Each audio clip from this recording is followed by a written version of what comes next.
में अंगूठी अंगूठी में नगीना तेरे बिन हो, तेरे बिन एक भी दिन मुश्किल पड़ गया जीना जीना जीना, आह जीना जीना जीना। उंगली में अंगूठी अंगूठी में नगीना, उंगली में अंगूठी अंगूठी में नगीना। वेलकम टू टॉक झाल मिष्टी विद इप्सिता। আমি ইপসিতা এখানে নোগা লাগালি নো কিস্তি অনলি মস্তি।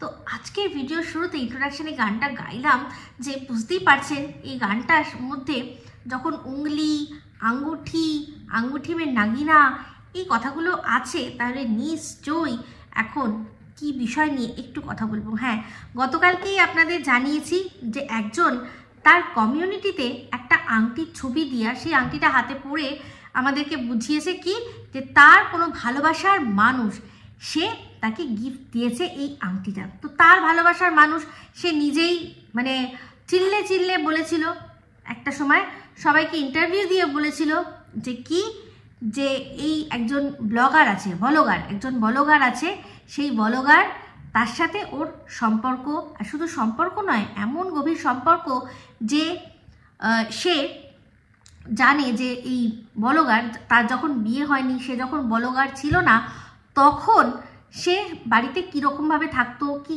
কাজ করতো কি করতো না সমস্তটা সে জানে। তো বুঝতেই পারছেন ভিডিওটা এখন হচ্ছে কাকে নিয়ে, টিনকে নিয়ে। আর এই যে কথাগুলো বললাম সেগুলো অবশ্যই ফোকলা কাকার ছেলে তাকে নিয়ে বললাম, সে তো আমাদের বলেছিল না। তো যাই হোক, তারপর তার সাথে এত ভালো সম্পর্ক, এমনকি এই কিছুদিন আগে দেখলাম যে সে তার নিজের অ্যাকাউন্ট থেকে ওই ব্লগার, যেই ব্লগারের সম্পর্ক বলেছিল যে সেই ব্লগার বাইরে গেছে না কোথায় গেছে আমি জানি না, আমি আমার বাড়িতেই রয়েছি, আমি আমার বাড়িতে রয়েছি। সে কোথায় যেন কি সুরাট না কি কি সুরাট মুরাট কোথায় একটা জায়গায় যেন গেছে। হ্যাঁ, এমন করে সুরাট নামটা বললো যেন বাপের জন্মের সুরাট নামটাই শোনেনি, যে কিনা দীর্ঘ মানে বেশ কিছু বছর মনে হয় শুনেছি মুম্বাইতে কর্মসূত্রে থেকেছে। সে নাকি সুরাটের নামটা কি সুরাট কি একটা এমন করে ভাব করছে যে প্রথম শুনেছে। যেমন ধরুন অনেক আমাদের মধ্যে অনেক মানুষই আছে যাদের এখন যদি আমি বলি ঝুমরি তালাইয়া, তো ঝুমরি তালাইয়ার নাম অনেকে শোনেইনি, কোথায় সে, এটা কোন জায়গায় আছে, ভারতের কোনখানে নাকি পৃথিবীর কোন জায়গায়, তারা জানেই না ঝুমরি তালাইয়া কোথায়। তো সেরকমই ও একটা এরকম ভাব করলো যে কোথায় কে জানে। তো তার সুরাট কথাটা তো মানে সুরাট জায়গাটা তার নখদর্পণে থাকার কথা, যেহেতু সে মুম্বাইতে থেকেছে, মানে একদম মুম্বাই সুরাট গুজরাট সব তো একেবারে পাশাপাশি কাছাকাছি। তো সেই জন্যই কথাটা বললাম যে মুম্বাই যারা বা মহারাষ্ট্রে যারা থেকেছে তারা তাদের পাশের প্রতিবেশী রাজ্য গুজরাট আর তার এত একটা ইম্পর্টেন্ট জায়গা সুরাট, তার নামকে এরকমভাবে নেবে না। তো ওটা যে পুরোপুরি অ্যাক্টিং ছিল আমরা সবাই বুঝতে পেরেছি। তো যাই হোক, এই যে আংটিটা তাকে দেওয়া হয়েছে, তো যেটা বলছিলাম যে সে তো কিছুদিন আগে সম্পর্ক যে আছে সেটার প্রমাণ হচ্ছে কিছুদিন আগে দুর্গাপুজোর সময় কুর্তিটা আর কি এই ফোকলা কাকার ছেলের অ্যাকাউন্ট থেকে রিভিউ দেওয়া হচ্ছে, সেটা টিন এখন পরে ঘুরে বেড়ায়, মানে ফোকলা কাকার ছেলেই ওকে এটা দিয়েছে, ওর অ্যাকাউন্ট থেকে আর কি বুক করে দিয়েছে। টাকাকে পেমেন্ট করেছে সেটা বড় কথা নয়, সব কিছু টাকা দিয়ে আমরা বিচার করি না, ওর অ্যাকাউন্ট থেকে বুক করা হয়েছে এটাই বড় কথা। তো যাই হোক, তো সেক্ষেত্রে আমরা বলে দেখেছিলাম যে সে তার ভালোবাসার মানুষের কাছ থেকে কী পেয়েছে না আংটি। তো সেই আংটিটার পাওয়ার কারণ আজকে ভালো করে বুঝতে পারলাম, কারণ আজকে টিনের যে ভিডিও দেখলাম সেখানে দেখলাম কি ভিডিওর মধ্যেই দিয়েছে যে আজকের দিনটা খুব একটা স্মরণীয় হয়ে থাকবে। তো তার কারণ কি, তার কারণ হচ্ছে গিয়ে আজকের দিনে ও পিকনিক গেছে। মানে এমন একটা ব্যাপার যে পৃথিবীতে যবে থেকে ও এসছে কোনোদিনও পিকনিক করতে পারেনি, এই প্রথম একটা দিন যেখানে কিনা ও সারাদিন পিকনিক করেছে, খুব আনন্দ করেছে তাই জন্য। তো যাই হোক, অবশ্যই এই ধরনের দিনগুলোকেই স্মরণীয় করে রাখা উচিত, কারণ মানুষের জীবনে, মেয়েদের জীবনে বাচ্চা তো অনেকবারই হয় তাই না, তাই জন্য বাচ্চার জন্মদিনটা সেটা স্মরণীয় দিন, সেই দিন মানে সেই দিনটাকে স্পেশাল করে দেখানো বা স্পেশাল করে মানুষের কাছে বুঝিয়ে দেওয়া যে আমার কাছে এই দিনটা স্পেশাল, সেটা কিন্তু আমরা দেখিনি, টিনকে করতে দেখিনি। তো যাই হোক, মানে এর আগেও ছিল যখন জন্মদিনটা হিসেবে ছেলের জন্মদিনটা, সেটা একটা ব্লগের একটা এলিমেন্ট সেরকমভাবেই আর কি আগেও ছিল। আর এখন যখন ও ছেলে মানে ওখানে নেই, যখন ওখানকার ব্লগ করছে না, তাহলে আর এই জন্মদিনটার প্রয়োজনই নেই। আর সেটা যে খুব বেশি ইম্পর্টেন্ট সেটা ওর দর্শকদেরও ওর বোঝানোর মতো প্রয়োজন পড়েনি। তো যাই হোক, তো দেখলাম ওর ভিডিওটা দেখলাম, তো সেই ভিডিওর মধ্যে কোথাও ফোকলা কাকার ছেলের কিন্তু নামও নিশান দেখতে পেলাম না। তো যাই হোক, সে গেছে কি যায়নি সেটা আমি যেহেতু দেখতে পাইনি বা তার কোনো চিহ্ন দেখতে পাইনি, সেই জন্য আমি বলবো আমি বুঝতেই পারছি না যে সে গেছে কি যায়নি, আমার চোখে অ্যাটলিস্ট পড়েনি। তো স্বাভাবিক কথা, গেলে যেতেই পারতো, কিন্তু তাও আমার মনে হচ্ছে যেন হয়তো এখানে এই যে পিকনিকটা সেটা হয়তো না গেলেও না যেতে পারে, সেই জন্যই হয়তো আগের দিন এই আংটি দেওয়া, এই একটা সুন্দর কোনো একটা মুহূর্ত কাটানো হয়েছে, বুঝতেই পারছি। তো যেহেতু টিন পরের দিন এত আনন্দ মস্তি করবে, সেই জন্যই আগের থেকেই কি গিফটটা দিয়ে দিল, যে আমি তোমাকে তো নিয়ে যেতে পারছি না, কারণ প্রকাশ্যে তোমার সাথে তোমার হাত ধরে হাঁটার মতো আমার এখন কোনো মুখ নেই, আমার এখন কোনো সাহসও নেই, কোনো রকমভাবে এটা আমি পারবো না, আমাকে ক্ষমা করো, তার চেয়ে বরং একটা আংটি দিয়ে দিচ্ছি যার মধ্যে উংলি মে আঙ্গুঠি, আঙ্গুঠি মে নাগিনা, নাগিনা মানে হচ্ছে গিয়ে পাথর, দামি পাথর। তো যাই হোক, ওর মধ্যে ছোট ছোট ছোট ছোট তো পাথর ছিলই, যেগুলোকে দেখতে ডায়মন্ডের মতো, যদিও ওটা ডায়মন্ড নয়। তো যাই হোক, সেটা হচ্ছে গিয়ে পাথরওয়ালা তোমাকে দিয়ে দিচ্ছি আংটি, তুমি সেটা পরে সেটা নিয়ে সেটা লোককে দেখিয়ে আনন্দে থাকো, আমি বরং আনন্দ করি খোলা আকাশের নিচে আমার ফ্যামিলিকে নিয়ে। ফ্যামিলিতে এখন অনেক লোকজন আছে, সবাইকে নিয়ে। তো যাই হোক, সবাইকে নিয়ে গেছে। তো টিনের দেখলাম টিন যে শাড়ি পরেছে, তো শাড়ি পরে খুব সুন্দর লাগছিল টিনকে। আর একটা কথা সত্যিই বলবো, যে সত্যি যদি টিন এখন এই যোগা টিচারের কাছেই যোগা করে থাকে, তাহলে কিন্তু আমি বলছি আমার চোখে কিন্তু টিনের পরিবর্তন আমি লক্ষ্য করতে পারছি চেহারার দিক দিয়ে। হ্যাঁ, সত্যি বলছি, আমার মনে হচ্ছে ও মন দিয়েই করছে এই যোগাগুলো, যেগুলো জানেন, ভালো করেই জানেন যোগা টিচার ওই চ্যানেলটা খুলেছেই টিনের জন্য আর সন্দীপের জন্য।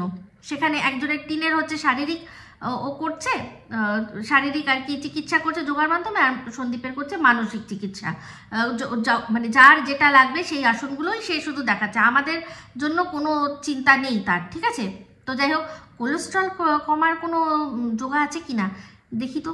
যোগা টিচার, জানি না যোগা টিচার আমার ভিডিও দেখে কিনা, যদি দেখে থাকে তাহলে জিজ্ঞাসা করব, মানে বললাম যে কোলেস্ট্রল কমানোর কোনো আছে যোগা, তাহলে যদি দেখায় ভালো হয়। তো যাই হোক, সেখানে টিনের কিন্তু মধ্যে আমি লক্ষ্য করতে পারছি মানে বেশ ভালো ওর কিন্তু মানে ওজন কমেছে আমি বলবো না, কিন্তু আগে যে একটা সেই থপথপে ব্যাপার লাগতো না, সেখান থেকে কিন্তু আমার মনে হচ্ছে অনেকটা কাজ করছে। যোগা বলুন যোগা বলুন বা এরকম ধরনের জিনিস যেগুলো কিনা যার কোনো সাইড এফেক্ট নেই, সেগুলো কিন্তু একটু টাইম লাগে আসার দেখাতে, কিন্তু সেই আসারটা হয় পার্মানেন্ট। কিন্তু অনেক আর কি উপায় আছে, যেগুলো ধরুন লাইপোসাকশন বা এই ধরনের যেগুলো রয়েছে, চট করে আপনি গেলেন একটা সার্জারির মাধ্যমে আপনার টার্গেটেড এরিয়ার যত চর্বি আছে সাফ করে বার করে দিল, কিন্তু ওটাতে কি হয়, যদি আপনি মেনটেন না করেন তাহলে আপনি আরও দ্বিগুণ বেড়ে যাবেন। যেমন কিনা আপনারা দেখেছিলেন কিনা বা খেয়াল করেছিলেন কিনা জানি না, মুকেশ আম্বানির ছোট ছেলে মাঝখানে কিন্তু একবার মানে হঠাৎ করে একদম চোখে পড়ার মতো রোগা, পুরো লিন চেহারা হয়ে গেছিল, একদম পুরো রোগা পাতলা হয়ে গেছিল। হ্যাঁ, তো সেটা অবশ্যই কিন্তু তার জন্য সে কোনো রকম কোনো এই লাইপোসেকশন বা এই ধরনের কোনো কিছু সাকশন, হ্যাঁ লাইপোসেকশন মানে এটার কোনো ও সাহায্য নিয়েছিল। তারপরে কিন্তু দেখলেন সেটা ওই জিনিসটা ওই রকম চেহারা হওয়ার পর মনে হয় তারপর 6 মাস পরে সে ও আগে যা ছিল তার ডবল চেহারা হয়ে গেল। এখন যে চেহারাটা সেটা আরও বেশি চোখে লাগে, ওই লাইপোসাকশনের আগে কিন্তু এতটাও বাজে লাগতো না। তো এইগুলো যেমন চট করে আপনি ব্যবহার করে রোগা হয়ে যাবেন, আবার সঙ্গে সঙ্গে মোটাও হয়ে যাবেন যদি আবারও খুব ভালোভাবে সেটাকে মেনটেন না করতে পারেন। তো যাই হোক, এমনিতেই একটু শারীরিক প্রবলেম রয়েছেই তার, সেও বিষ, সেটা আমরা জানি। তো যাই হোক, এটা একটা উপমা দিয়ে আপনাদের বোঝানোর চেষ্টা করলাম। তো সেক্ষেত্রে আমার মনে হচ্ছে টিন স্লোলি বাট স্টেডিলি চেহারাটাকে হয়তো এই যোগা টিচারের মাধ্যমে ঠিক করে নেবে। তো আজকে শাড়ি পরে যখন ও যাচ্ছিল, যে শাড়িটা পরে সেজেছে, বেশ ভালো লাগছিল। তবে হ্যাঁ, আমার একটাই জিনিস একটু খটকা লাগছিল, এই কালো আর লালের যে শাড়ি, লাল কালোর শাড়ি, সেটা তো ওকে দিয়েছিল না ওই যারা এসছিল, এক হচ্ছে হুতি আর আরেকজন যে তার ফ্রেন্ড, এরা দুজনে মিলে দিয়েছিল না, একজন ওর মধ্যে এরকম সেম শাড়ি দিয়েছিল না একটা, তো জানি না আমি ভুল হতে পারি, কিন্তু টিন বলছিল আমার না এরকম শাড়ির অনেক দিনের শখ। তো তখন আমি ভাবছিলাম যে তোকে তো কিছুদিন আগে সল্টলেক গিয়ে তো হাত পেতে ভিক্ষা নিয়ে আসলি ওরকম শাড়ি, সেটা কেন পরিস না? তো তারপর বুঝলাম যে আসল যে পিকনিক যে করতে যাচ্ছে, পিকনিক তো করতে যাচ্ছে কিন্তু পুরোপুরি ফ্রিলি সেটা যাচ্ছে না, তার সাথেও কিন্তু সাথে করে কাজ তার এটুলির মতো পেছনে লেগে রয়েছে, সেই এটুলির মতো কাজ নিয়েই যাচ্ছে। তো সেই জন্যই শাড়িটা পরা, নাহলে আমি ভাবছিলাম যে টিন যে কিনা মানে এমন এমন জায়গা মন্দির টন্দির যখন যায় সেখানেই শাড়ি পরে যায় না, আর এখানে পিকনিক, যে পিকনিকে মানুষ মানে যারা এমনি শাড়ি পরে তারাই পিকনিকে গেলে চেষ্টা করে চুড়িদার কুর্তি পরে যেতে, কারণ হচ্ছে পিকনিকে যাব মানে একটু ব্যাডমিন্টন খেলবো, হ্যাঁ বাচ্চারা যে ক্রিকেট খেলে অনেকে ক্রিকেটের ওই ব্যাট ফ্যাট নিয়ে যায় তাদের সাথে একটু খেলবো, এটাই তো পিকনিকের মজা। সেখানে ও যখন শাড়ি পরে যাচ্ছিল আমার তখনই একটু খটকা লাগছিল যে ও শাড়ি পরে কেন যাচ্ছে। তো সেটা পরিষ্কার হয়ে গেল কোথায়, পিকনিক স্পটে গিয়ে একটু তাড়াতাড়ি করে সেবা করে নিল, লুচি আর ফুলকপি আলুর তরকারি দিয়ে সেবা করে নিয়ে সে কোথায় গেল, একটা নিরিবিলি জায়গা খুঁজে তার প্রমোশনাল ভিডিওটা করতে। তো সেখানে দেখলাম এই শাড়িটা, এই যে কিছু আগেই একদিন একটা দেখালো না একটা জায়গা থেকে, মানে তার কোনো পেজ আছে সেখান থেকে কিনেছে, আর ওই জুয়েলারিগুলোও তাই। তো যাই হোক, যেদিন এই পেজটা, এই যে পেজটা যেখান থেকে ও শাড়িটা কিনেছে সেখানে যে ভিডিওটা দিয়েছে সেখানে দেখলাম যে আমার নাম করে, মানে আমার যে অপভ্রংশ নাম বা আমার যে ইউটিউবে যে আমার অপছন্দের মানুষরা, মানে আমার অপছন্দ না, যারা আমাকে অপছন্দ করে তারা যে আমার নামটা যেটা দিয়েছে ঢেপি, সেই নাম করে একজন কমেন্ট করেছে যে এই যে তুই এখন নতুন করে যে প্রমোশনাল ভিডিও করছিস তাতে ঢেপি বলে একজন আছে ডাইনি, সেই ডাইনি তার তো সে তো বলেছিল যে একেবারে সুরাটের পর তারপরে এখানে, তাকে তুই বুঝিয়ে দে যে এখান মানে লোকাল জিনিস, তারপর হচ্ছে আমাদের এখানকার যে ছোটোখাটো বিজনেস তাদেরকে প্রমোট করাটা অনেক ভালো কাজ। তো সে তো মানে আমার ব্লগ দেখে না বা আমার ভিডিও দেখে না, তাই জন্য সেই ধরনের বকা বকতেই পারে, কারণ টিন যেটা করেছে সেটা পয়সা নিয়ে প্রমোশন করেছে, আমি কোনো পয়সা ছাড়াই আমাদের এখানকার কাছাকাছি যত ছোটোখাটো ভেন্ডার থাকে বা ছোটোখাটো ব্যবসায়ী থাকে, যখনই আমার চোখে পড়ে আমি অলওয়েজ ভোকাল ফর লোকাল, এটা আমি নিঃস্বার্থভাবে করে থাকি। আমার এর জন্য কোনো পয়সাও আমি পাই না বা কিছু না, আমার এরিয়ার কাছাকাছি যে কোনো জায়গায় যে কোনো ভালো কিছু হলে, ছোটোখাটো ব্যবসায়ী বা বড় ব্যবসা হোক, যাই হোক, যেখানে আমি অলওয়েজ ভোকাল ফর লোকাল এই স্লোগানটা দিই।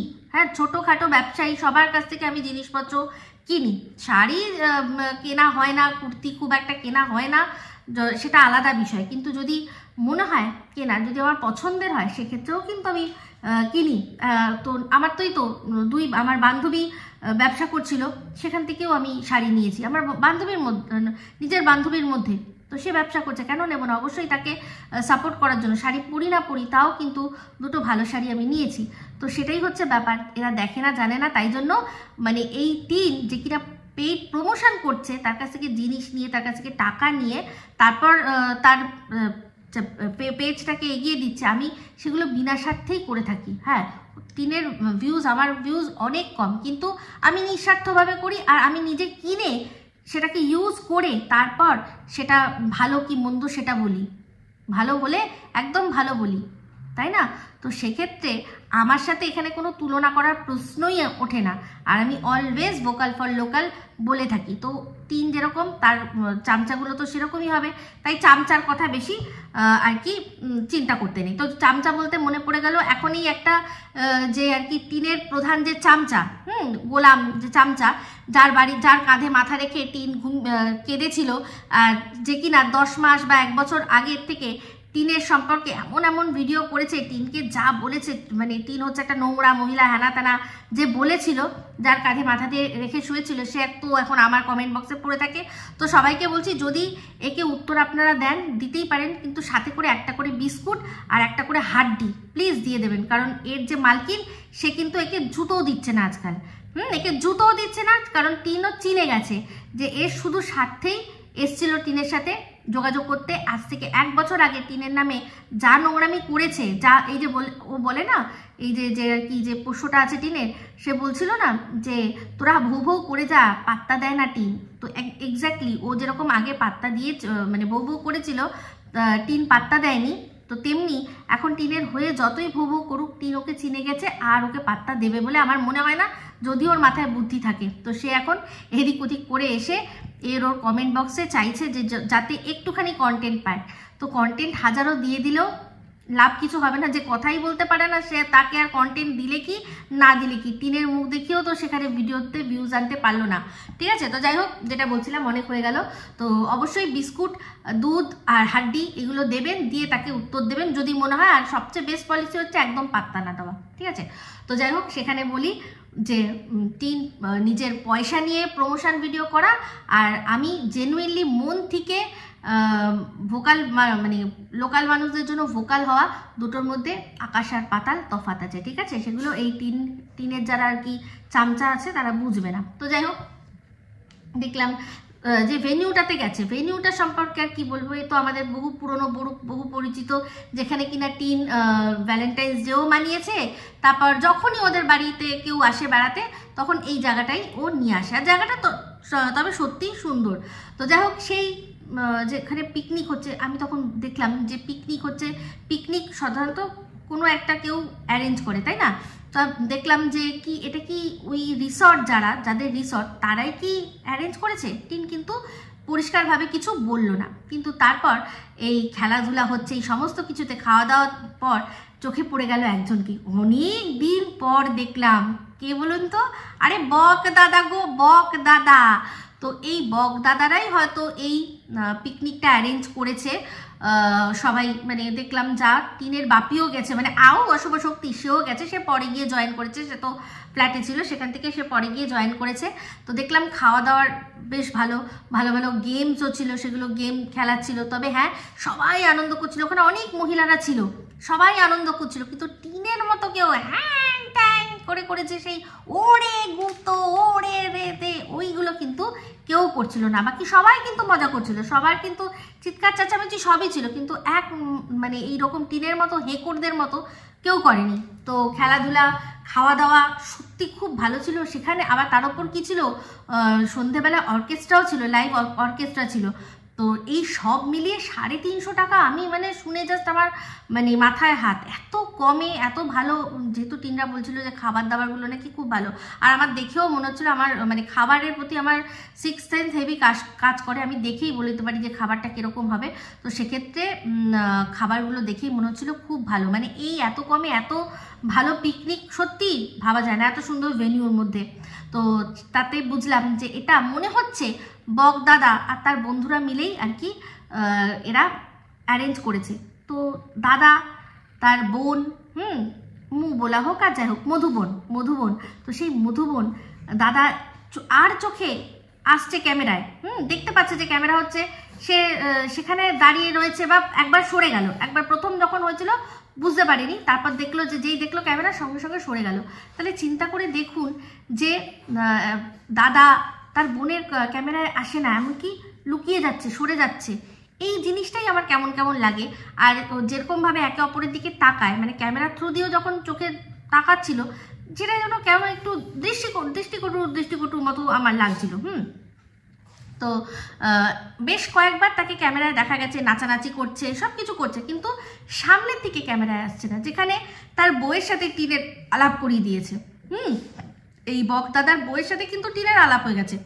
তো সেক্ষেত্রে তার বউকেও নিয়ে আসেনি, মনে হলো বউ আসেনি, কিন্তু বড় ছেলে গেছিল। কারণ দেখলাম যে এই যে অর্কেস্ট্রা, সেই অর্কেস্ট্রাতেই মনে হয় বড় ছেলে, সে গানের মনে হয় প্র্যাকটিস করে। তো সে অনেক গান টান গাইছিল, সে ওই গান মানে যে কটা সিঙ্গার ছিল তার মধ্যে এই বকের ছেলে কিন্তু একজন প্রধান, সে গান গাইছিল। তো এবার তারাই হায়ার করে নিয়ে এসছে, মানে যেহেতু এরা পিকনিক করছে, তাই বকের ছেলে যেখানে গান গায় তারা হয়তো স্বল্প মূল্যে পিকনিকের ছলে কিছু অল্প কিছু টাকার বিনিময়ে মনে এখানে অর্কেস্ট্রা পার্টিটা করেছে। তো যাই হোক, সেটা কি জানি না, তবে প্রোগ্রাম বেশ ভালোই হচ্ছিল, ভালোই লাগছিল দেখতে। গান টান আমি আগেও বকের ছেলের গান শুনেছি, সে ভালোই গান গায়। তো কিন্তু বকের বউ যায়নি, এটা একটা বেশ অদ্ভুত বিষয় লাগলো না? কারণ ফ্যামিলি পিকনিক, সেই পিকনিকে এরকম ব্যাপার নয় যে ছুটি পাবে না বা কিছু, এরকম তো কোনো ব্যাপার নয়। তো ওর বউ, বকের বউ চাকরি করে কি আমি সেটাও ঠিক জানি না, তবে একটা কোনো পরীক্ষার প্রিপারেশন করছিল সেটা বলেছিল। তো তার মানে হয়তো চাকরি করে না। তো সেক্ষেত্রে ফ্যামিলি নিয়ে সবাই মিলেই তো পিকনিকে আসার কথা, কিন্তু সে আসেনি। বক এসছে, বকে শুধু ছেলেকেই দেখতে পেয়েছি, আর কিন্তু দেখতে পাইনি। আর যদি এসেও থাকে, এসেও যদি টিনের ক্যামেরায় না আসে, তাহলে তো বলবে এর চেয়ে লজ্জার আর কোনো বিষয় হয় না। মানে ভীষণই লজ্জার ব্যাপার যে কিনা বোন হলো বৌদি, ও বৌদি বলে সবার সাথে আলাপ করালো, বৌদি আবার কাঁধে হাত রেখে এরকম করলো। তারপর হঠাৎ কি হলো যে যে পিকনিকে টিন এসছে সেই পিকনিকে বক নিজের বউকে নিয়ে আসেনি।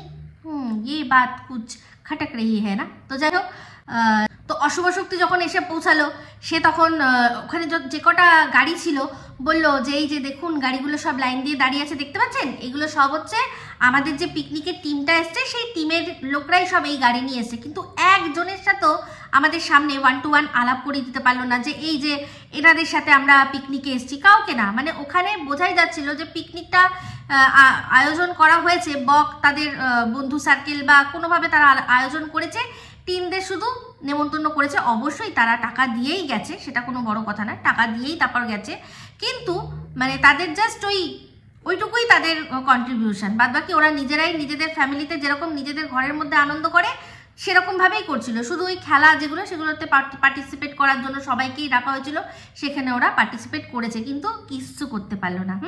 আসলে যাদের নিজেদেরই হাটে হাড়ি ভেঙে চৌচির হয়ে গেছে, তারা আর কি হাড়িকে স্পর্শ করবে? স্পর্শ করার মতো বেশি কারুর ক্ষমতা হলো না। একমাত্র ওই চারাপোনার মা কাটাপোনা, সে একটু কাছাকাছি গেছিল। তো যাই হোক, দেখলাম যতক্ষণ নাচ হচ্ছে ততক্ষণ দেখলাম লাইফার সাথে এই চারাপোনা সে এমনভাবে নাচছে, কি বলবো, মানে দেখতে কিন্তু আমার দৃষ্টিকটুই লেগেছে। যতই ভাই বোন যদি সম্পর্ক হয়, সেক্ষেত্রে ওরকমভাবে একে অপরের সাথে নাচা, আর তার বউটা নীরব দর্শকের মতো দূরে দাঁড়িয়ে রয়েছে, আর কি হচ্ছে না ওই বোনটার সাথে লাইফা নাচছে, এটা দৃষ্টিকটু না? বউটা সারাক্ষণ তার শাশুড়ির সাথে রয়েছে, শাশুড়ি বউটাকে সারাক্ষণ আগলে আগলে রেখে দিয়েছে, আর তার ছেলেকে কি করেছে, তার ছেলেকে ছেড়ে দিয়েছে, ছেলে ওই চারাপোনার সাথে মানে বিশ্রীভাবে নাচছে। যদিও ওখানে টিনও ছিল, সবাই ছিল, কিন্তু তাও কিছু জিনিস যেটা দৃষ্টিকটু হয় না, সেটা কিন্তু ভীষণভাবে চোখে লাগছিল চোখে, তাই জন্যই বলছিলাম। তো এর বউটার সাথে লাইফার নাচতে ইচ্ছা করে না এখন আর, কি জানি, একবারও তো দেখলাম না বউয়ের সাথে নাচতে। তো যাই হোক, একটা কথা শুনলাম, সেখানে হচ্ছে গিয়ে ওদের যে আরেক যে বৌদি যে কিনা কৃষ্ণনগর থেকে এসছে, সেও খুব এনজয় করেছে, নেচেছে। তো তাকে দেখে মনে হলো যে সে এনজয় করেছে, সেটা দেখে মানে কোনো রকমভাবে কোনো অস্বীকার করার কোনো জায়গা নেই। কিন্তু টিন একটা কথা বলল যে অশুভ শক্তি নাকি এই বৌদিকে ফড়িং বলে ডাকে, কারণ ওর চেহারার জন্য, এত রোগা পাতলা, তাই জন্য। তাহলে এইটা বডি শেমিং নয়? আপনাদের মনে আছে এই যে টিন বলেছিল যে আজ একটা মেয়েকে এরকমভাবে বডি শেমিংমূলক কথাবার্তা বলা হচ্ছে, তাই জন্য কি করেছে না, সাইবার ক্রাইম ডিপার্টমেন্টেও দৌড়েছে। তো অন্য লোককে ওকে যখন মুটকি বলে সেটা ক্রাইম, আর ওর বাপি তার বৌমাকে যখন ফড়িং বলছে সেটাও কিন্তু তাহলে ক্রাইমই, কারণ সেটাও বডি শেমিং। মানে মুটকিকে মুটকি বলাই শুধু বডি শেমিং নয়, শুটকিকে শুটকি বলাটাও কিন্তু বডি শেমিং, অবশ্যই বডি শেমিং।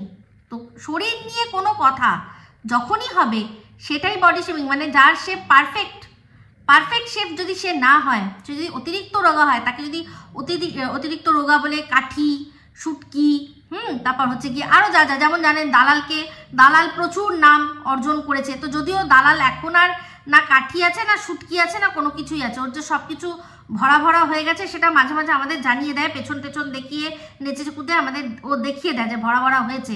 তো কিভাবে হয়েছে, সমুদ্রের জল লেগেছে, এখন অনেক রকম, সমুদ্র কিন্তু খুব স্বাস্থ্যকর জায়গা, সমুদ্রের ধারে যদি দুরাতও কাটানো যায়, প্রচুর অক্সিজেন সাথে করে কিন্তু নিয়ে আসা যায়। তো সেক্ষেত্রে ও দুরাত কাটিয়ে কিন্তু বেশ অক্সিজেন সংগ্রহ করে নিয়ে এসছে, সেই জন্যই চতুর্দিক থেকে ও ফুলে ফেপে যাচ্ছে। এটা কিন্তু যে বলতো না, আগেকার দিনে বলতো যে সমুদ্রের ধারে আপনার শরীর খারাপ হয়েছে যান, অনেকে দেখতাম যে ঘর ভাড়া করে নিত মাসের পর মাসের জন্য পুরীতে, তখন পুরী বেশি পপুলার ছিল। তো পুরীতে গিয়ে মাসের পর মাস তারা বাড়িতে ঘর ভাড়া করে নিয়ে নিজেরা রান্না বান্না করে, কারণ 1 মাস 2 মাস তো আর মানুষ হোটেলে থাকতে পারে না, নিজেদের রান্না, ওখানে দেখবেন অনেক জায়গা আছে রান্না বান্না সব জায়গা থাকে, ব্যবস্থা থাকে। যেমন লক্ষ্য করেছিলেন যখন সন্দীপরা পুরীতে গেছিলো, যেখানে গেছিল, যেই জায়গাটায় ওরা ছিল ওটাও মনে হয় এয়ারবিএনবি থেকেই ওরা নিয়েছিল, সেখানে কিন্তু রান্নাঘর ছিল রীতিমতো। তো ওই রকম কিন্তু পাওয়া যায় বিভিন্ন জায়গা যেগুলো খুব স্বাস্থ্যকর জায়গা সেখানে। তো তেমনি এই দালাল কিন্তু 2 রাত বেশ ভালো স্বাস্থ্যকর অক্সিজেন নিয়ে সমুদ্র থেকে বেশ ভালো পুষ্টি সংগ্রহ করে ও ঢুকেছে, তাই ও মানে ফিরেছে। তো যাই হোক, সেখানে ওকেও কিন্তু আগে বডি শেমিং করা হতো। ও করতো তাই জন্য ওকেও সহ্য করতে হতো, কারণ এটা তো জানেন। এই যে আমি কিন্তু আগে মনে করতাম যে বডি শেমিং করা একটা ক্রাইম। বডি শেমিং আবার কেউ কারোর করে নাকি? এই সভ্য সমাজে কেউ কারোর বডি নিয়ে কোনো কথা বলে নাকি? কিন্তু যবে থেকে দেখলাম সবাই আমাকে ঢেপসিতা ঢেপি হ্যানা তারা, যখন দেখছি যে আমাকে গিলতে হচ্ছে, তো আমি যখন গিলবো ভাই তখন উগড়েও তো দেবো। তখন থেকে আমি মনে করলাম যে হ্যাঁ চলো ভাই, এখানে এটা চলে। তো যাই, কিন্তু যারা মনে করে চলে না, টিনরা মনে করেছিল, সেই জন্য কোথায় গেছে সাইবার ক্রাইমে। আমি কিন্তু আমাকে এতদিন এত রকমভাবে বডি শেমিং করা হয়, আমি কিন্তু সেটা নিয়ে কোনোদিনও না ইউটিউবকে বলেছি, না ইউটিউবকে কমপ্লেন করেছি, না দেশের আইন ব্যবস্থায় গিয়ে কড়া নেড়েছি, একদম না, একেবারেই নয়। আমার বডি নিয়ে যেরকম দেখতে পাচ্ছ বলো, নিশ্চয়ই বলবে, না বলার কিছু নেই। তো সেই জন্যই বলছি যে যারা কিনা মনে করে যে বডি শেমিং করা ক্রাইম, সেখানে তার বাবা এখানে কি করে তার বৌমাকে ফড়িং বলছে, আর সেটা আবার টিন বলছে আমার বাপি তো ওকে ফড়িং বলে ডাকে। কেন ফড়িং বলে ডাকে? তার চেহারার জন্য। এটা বডি শেমিং করা? কত বড় দোগলা, হিপোক্রেট, ভণ্ড এই ফ্যামিলিটা, আপনারা ভাবতে পারেন? চিন্তা করে দেখুন। আরও একটা কথা বলছি, এই যে ওর বাপি বলেছিল, কি বলেছিল, যে যখন বিয়ে হয়েছিল সন্দীপের হাত দুটো ধরে আমি বলেছিলাম, আমরা সেটা ভিডিও রেকর্ডিংয়েও দেখেছিলাম, যে বাবা যদি কোনো ভুল ত্রুটি হয়, যদি মেয়ে কোনো ভুল করে আমাকে তুমি বলবে, গায়ে হাত দেবে না ওর, কারণ কোনোদিনও তো আমরা গায়ে হাত দিইনি, গায়ে হাত দেবে না, তোমার যা বলার হবে তুমি আমাকে বলো, এই বলেছিলেন। তো তাহলে সেম জিনিসটা উনি ওনার ছেলেকে কেন শেখাননি? এখন এখানে সবাই বলতে এসছে যে ওটা ইয়ার্কি করেছে, ওরকম ইয়ার্কি করে বউয়ের কান ধরে মুলে দিচ্ছে, বউ আ করে চিৎকার করছে, ওটা ইয়ার্কি হচ্ছে, এটা একটা ইয়ার্কির লেভেল। সেখানে কি আমলকি খাওয়া নিয়ে মারছে, এরকম করে মারছে। কেন মারবে? কিসের জন্য মারবে? তো যে টিনকে সন্দীপ মানে জাস্ট কথা বলছে একটা কথা, যে ওই মাছ ধুচ্ছিল না কি ধুচ্ছিল, মাংস ধুচ্ছিল, সেখানে টিন বলছিল আমাকে নিয়ে খিল্লি করো না তোমরা, সেই খিল্লিটাকে দর্শকরা বলেছে যেটা ডোমেস্টিক ভায়োলেন্স। সেখানে এদের এই জিনিসটাকে ডোমেস্টিক ভায়োলেন্স চোখে দেখে মনে হচ্ছে না? দিনের পর দিন সবাই মিলে ওই বউটাকে যেভাবে কোণঠাসা করে, যেভাবে অপমান করে, শুধুমাত্র কিসের জন্য না, বউটার বাবা গরিব, আর এই লাইফা যার সাথে ও বিয়ে করেছে তার ইনকামের কোনো মুরদ নেই বিশেষ। করে খাটে অনেকই, কিন্তু যে খাটে সেই খেটে কোনো পয়সা নেই, কারণ পয়সা অ্যাকচুয়ালি বুদ্ধি খাটিয়ে ইনকাম করতে হয়, গতর খাটিয়ে নয়। তো সেখানে ওই অত বড় গতরটা নিয়ে নাড়ায় চাড়ায় ঠিকই, কিন্তু সেরকম ইনকামও হয় না। যেটুকু ইনকাম হয় সেটুকু মায়ের হাতে তুলে দেয়, ভালো কথা, তুলে দেয়, সেটা খুব ভালো কথা, সেটা নিয়ে আপত্তি করছি না। কিন্তু এই বউটাকে একটা টাকা পর্যন্ত দেয় না, তার হাতে কোনো টাকা পয়সা দেয় না। এরা সবাই মিলে শুধু খাটিয়ে নেয় আর অপমান করে, ক্ষণে ক্ষণে জোটে ওর শুধু কি না অপমান। আজকেও দেখছিলাম ও একটু কথা বলছিল বলে টিন সেটা মানে ওকে এমন একভাবে উত্তর দিল যাতে ও কোনো কথা বলতে না পারে। সরল সিধা মেয়ে, বাচ্চা মেয়ে, ওই একই রকম কাপ পেয়েছে কফি লেখা, তো সেই জন্য সেটা নিয়ে বলছিল যে দেখো দেখো কফি লেখা আছে, দেখো দিদি তোমার কাপে না কফি লেখা আছে। ও তাই, মানে এমনভাবে টিজ করে ওকে বলছে কথা, যাতে ও কথা আর সেকেন্ড কোনো উত্তর না দিতে পারে। এইরকম ধরনের অসভ্যতামি চলে মেয়েটির ওপর। সব এক জায়গায় একজন দেখছে, যখন ফেরত দেবে তখন এরা নিতে পারলে হয়। তো এই মার খাওয়া নিয়ে বলি যে সন্দীপকে যেমন বলেছিল, তেমনি ওই যে আরেকজন সরকারের বাবা এসে হাতটা যখন ধরেছিল, যখন সরকারের বাবা এসে হাতটা ধরেছিল বাজবে বিয়ের বাজনা বলে, তখন কি হাতটা ধরে কাকে বলেছিল? ফোকলাকে বলেছিল না ফোকলার ওই কাকাকে বলেছিল? কাকার ছেলেকে বলেছিল না কাকাকে বলেছিল যে কোনো ভুল হলে তাহলে আমাকে বলবে, গায়ে হাত তুলো না, আমি তো কোনোদিনও গায়ে হাত তুলিনি। ওনার ছেলের মুখেই তো শোনা যায় যে প্রত্যেক মাসে একদম নিয়ম নিষ্ঠা করে মার খায়, এই বেলায় উনি কিছু বলতে পারে না? যত রাজ্যের নাটক। তো যাই হোক, খুবই দৃষ্টিকটু ব্যাপার, দুটো, এক হচ্ছে এই লাইফা যেভাবে চারাপোনার সাথে নাচে, কোদে, তার বউকে মানে জাস্ট সরিয়ে রেখে, এটা ভীষণ দৃষ্টিকটু ব্যাপার। আর তার চেয়েও দৃষ্টিকটু ব্যাপার হচ্ছে গিয়ে এই মধুবন, মানে বক তার মধুবনের ধারে পাশে আসছে, বারবার করে উকি মেরে দেখছে, মনে হয় বলতে যাচ্ছে, কথা বলতে যাচ্ছে, গল্প করতে যাবে কিছু, ক্যামেরা দেখে বারবার সরে যাচ্ছে, ক্যামেরা দেখে সরে যাচ্ছে। তো দেখিয়েছে তো কিছুক্ষণের ফুটেজ, বাদ বাকি পুরো সময়টাই যে একসাথে বসে ওরা গল্প করে আনন্দ করে দিনটাকে স্মরণীয় করে রেখেছে সেটা বুঝতেই পারছি আমরা খুব ভালো করে। তো সেক্ষেত্রে ক্যামেরায় এসে একবার হাই হ্যালো বলতে পারে না, যেখানে তার ছেলে, আমরা ছেলেকেও চিনি, সে গান গাইছে আমরা দেখতে পাচ্ছি, ওটা তো ও দেখছে নিশ্চয়ই যে টিনের ক্যামেরায় বন্দি হচ্ছে, এগুলো ভীষণই দৃষ্টিকটু জিনিস, ঠিক আছে? তো যাই হোক, আর কিছু বলার নেই আমার। তো এই ভিডিওটা এখানেই এন্ড করছি। যদি ভালো লাগে তাহলে অবশ্যই লাইক, শেয়ার, কমেন্ট করতে ভুলবেন না। যারা চ্যানেলটা সাবস্ক্রাইব করেননি তারা সাবস্ক্রাইব করে নেবেন। সবাই ভালো থাকবেন, সুস্থ থাকবেন। আবার আসছি খুব শীঘ্রই একটা নতুন ভিডিও নিয়ে। Me Ipsita signing off. Love you all.